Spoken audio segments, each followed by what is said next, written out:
এইটো মই যিখিনি জানিলোঁ ইয়াতে সোধাৰ পিছত তেওঁলোকে কৈছে তাৰমানে তেওঁলোকৰ এক্সপাৰ্ট কম আছে আৰু এই এক্সপাৰ্ট কম থকাৰ কাৰণে এটা এক্সপাৰ্টে 5টা না 6টা চেণ্টাৰ চায় সেইকাৰণে অলপ দেৰি হৈছে আৰু বৰ্তমানে ঠিক হোৱা বুলি কৈছে কিন্তু তথাপি বহুত সময় লৈছে আৰু ইয়াতে দুটা চেণ্টাৰ আছে 201 আৰু 202 দুটা চেণ্টাৰতে এই ইভিএম মেচিন মানে বেয়া হৈছে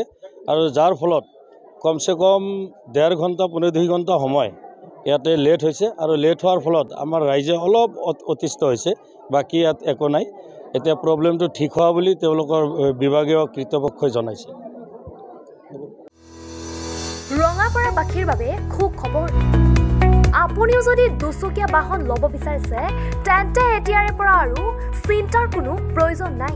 আপুনিও আহিব পাৰে ডিবিপি এছ'চিয়েটলৈ বাজাজ টু হুইলাৰ ডিলাৰ আমাৰ ঠিকনা ৱাৰ্ড নং 8 ঠাকুৰবাৰী ৰোড ডাকঘৰ ৰঙাপাৰা জিলা শোণিতপুৰ অসম